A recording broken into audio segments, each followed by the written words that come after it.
She's so fine. Hell of a hell of a blows my mind. Hell of a hell of a lights my day.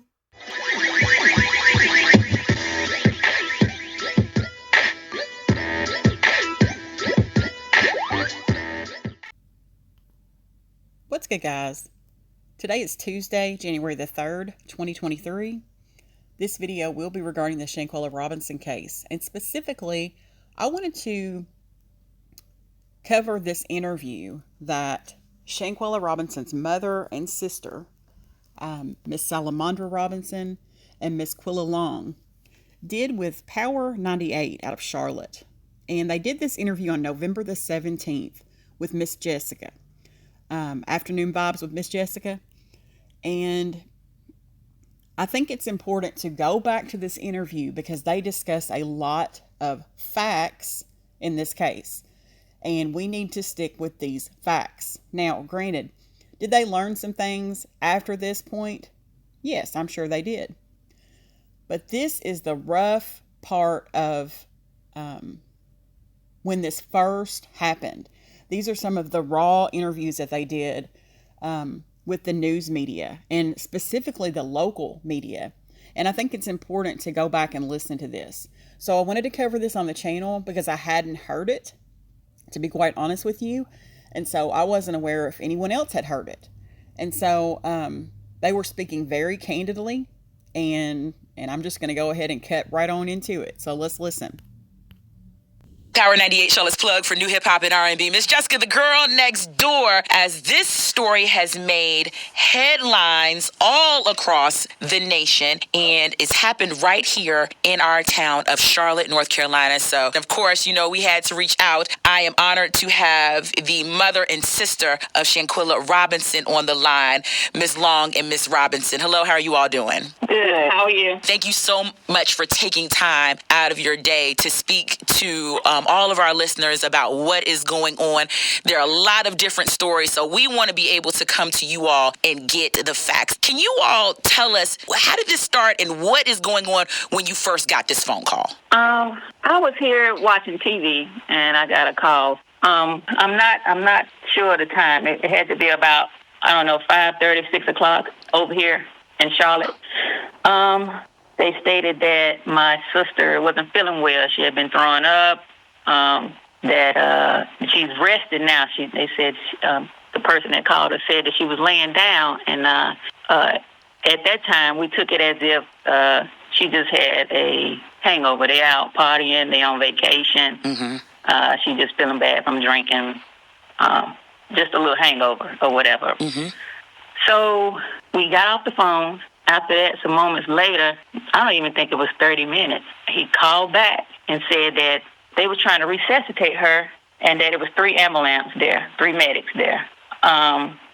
We just kind of held the phone. He said that they had him got all of them standing outside the house, so he really couldn't tell us what was going on. It went from that till she had passed.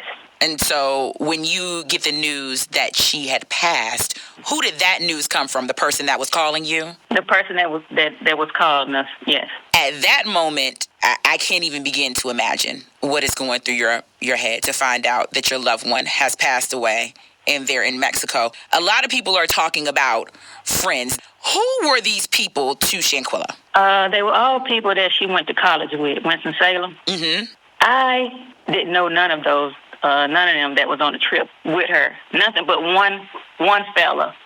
And that was supposed to be her closest friend. He's close with the family. He's been on family trips. He's always around. He's always with her. That's the one that we got the phone call from, telling us about what transpired. The other people we didn't know. We just know she attended school with them. So you get the phone call that she had passed away. When does it turn to, hold on, something is not right? I think maybe that next day, I guess, because it really kind of settled in then. Mm-hmm. At first, we were kind of at ease because he was someone that we trusted. We wouldn't take him to be as dirty as he is. That makes sense to you. So I would say probably the next day we started feeling different about what he was telling us. Because by then we started getting phone calls from people here saying that they was over there fighting her. The girls was jumping on her. After getting that information, we questioned him, and he stuck to alcohol. He said that's what the medics told him. So eventually it went from alcohol till they was fighting her. When we asked him about the fighting, it went from alcohol to they wasn't fighting her. Nobody was fighting her. To they did fight her, but then he wasn't there. He wasn't in the room. He don't know nothing about the fight. When he got back, the fight was over with. But now we got a video that surfaced showing that they was fighting and showing that he's in the room, letting them, attack her. So let's talk about this video. Do you know who released this video to the public? I don't know who released the video. No. You received phone calls from other people saying that the girls that were on this trip were fighting Shanquella. So that leads me to believe that this video was sent out showing people in this fight. Way before we seen it. It's been out for days now. I mean, weeks, yeah. We just now seeing it. So it's been out for a while, because I even had somebody inbox me telling me that video been out for a while.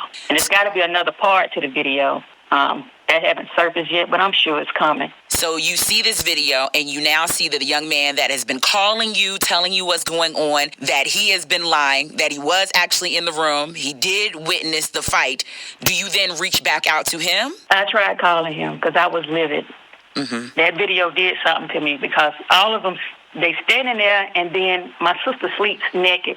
So they had to wake her up out of sleep. As you can see, the girl that was attacking her had her pajamas on. So, and to see him in there and to know that, I immediately called him. But of course, he's not answering his phone. He's in the hiding now. So the last time that you talked to him was the next day after he told you that she had passed away? We talked to him for a couple of days, because he came over here to the house.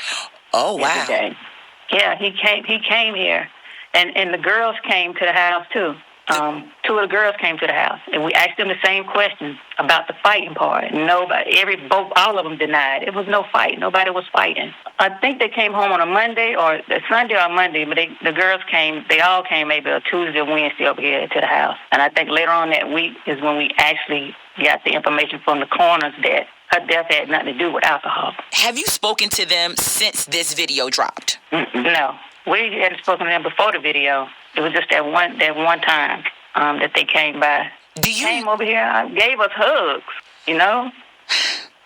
Do you know why this argument and this fight broke out? I do not know, and I don't understand why, because the girl that was attacking her, it was her birthday. They're celebrating her birthday.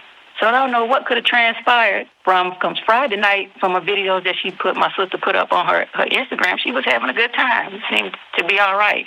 To that morning, that had to be Saturday morning, that they was in there fighting her. This girl stands about 6 feet, 6'1". My sister's about 5'1", 5'2", 100 pounds. As this story has come out, we have heard about the people that were there on this trip with Shanquella Robinson. One of those males has gone on Instagram Live and shared his story. We've seen him. Have you all spoken to that male? We have talked to him, but he said that his flight got there. I think he got there after everything transpired, which I don't know how sure that. I'm not positive on how accurate that is, if he even telling the truth at this point. But he has been more willing to speak to us than the other ones, because after that night that they came over, we hadn't heard anything else from them. But also, he knew that she had been jumped on, and he never mentioned that. And what my mom mean by that, because she had a knot on her head, her eyes are swollen, lips are split. I don't know why he would even think it was alcohol poisoning. After looking at her, even if he walked into it, he had to know it was something different. Then they said she had a broken neck, so I don't know how you not see that something was going on with her neck. I had someone text me something about him, and I was like, he's talking to the wrong people. Go and tell the cops what you know, what you on live for. Somebody need to stand up for her. They know what happened. Everyone that was there know what happened. Even if you came in that situation late, you know what happened, because after it happened, they had to sit together and try to figure out what they can tell or what they can say happened, and they went to alcohol poisoning. A lot of people are talking about this situation, and they're just shocked by the fact that they left Shanquella in Mexico. We're not too much sure about the timeline on that, because from what I'm thinking, I know they tried to come home early. Whether or not they did, I don't know. because once it happened, I got the young man that called us that's supposed to be her friend. He said that he's going to come on home. But when he actually came home, I don't know. So if they didn't come home on a regular time, which should have been that Monday, they came home Sunday. They was trying to get out of there early. Now that you all actually have proof that there was a physical assault, and now you have a video to back that up, now what is going on with this case? Now everybody is involved, so it's just pretty much us sitting back and letting them do their job, and try to be patient about it. Now that we actually have a video of a physical assault, and now that it has been proven that there were lies about it, has there been any talk about making an arrest? They haven't spoken with us about that, but there's a couple people that we are scared to talk to coming up this following week, so I guess they'll just give us more information on it, but believe me, they're on it. I know that there are lots of posts on social media about making phone calls to different people and making sure that we stay on their necks about getting justice for your daughter and your sister. What is your message to the public, and what is it that you would like for us to do? Continue to do what they're doing.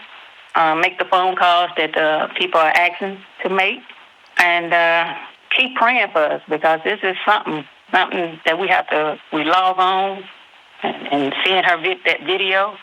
That's something that takes a toll on us. It definitely takes a toll on me. I'm going to have to actually delete the video, because every time I see it, I'm livid. I'm mad about it. And I'm sitting there thinking, I'm wishing I was there with her. I'm hurt. I'm hurt because I can't believe, I'm more hurt. I can't believe that they had to go there. I don't know if this was premeditated. Did they plan this?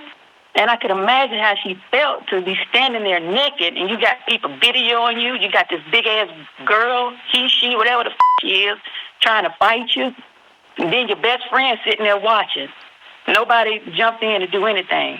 So either they definitely was planning on to assassinate her character or embarrass her, because if it didn't lead to death, I'm pretty sure they would have came back here and put that video up of that girl jumping on her. Yeah. And while she's naked. Is there anything that you all have heard about this case and you're like, that is absolutely not true? No, I haven't heard anything. Okay. Everything's been pretty much accurate except the alcohol. At first it was alcohol.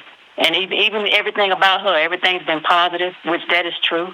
So, no. With that being said, I think it's important hearing from her mother and her sister that you all tell people about Shanquella and the type of person that she was. Sweet, kind-hearted, intelligent, business-driven. She was beautiful inside and out. I mean, I don't think there's nobody right now to tell you anything negative about her. Positive individual, respectful. Everything good that you can say, that was her. I know that you all are planning on laying her to rest and celebrating her life. Do you all want to give the details about the funeral? Is this going to be open to the public, or? It's open to the public. Okay. It'll be at Macedonia Baptist Church, 1300 Patterson Avenue. I'm sorry. Saturday, the wait will be from 11 to 12, and the funeral is from 12 to 1. Thank you for taking time to speak with me today, taking time to share this story. And it is our prayer that your family receives justice for Shanquella Robinson, and everyone that was involved in this will be held accountable. And please know that not only do you have my support, the support of the people here at Power 98, but you have the world watching right now. And we are all supporting you and lifting you up in prayer. And thank you so much for taking time out of your day to do this. Thank you. So like I said, I just wanted to bring that raw interview from the very beginning. This is when they first started doing a lot of their interviews. And think about what they're saying. Because the facts remain the facts. And people can try to twist them all they want. But that narrative is not going to go anywhere. Thanks everybody for watching. I've got another video I'm working on too, actually. And I'll see you guys shortly. Have a great night.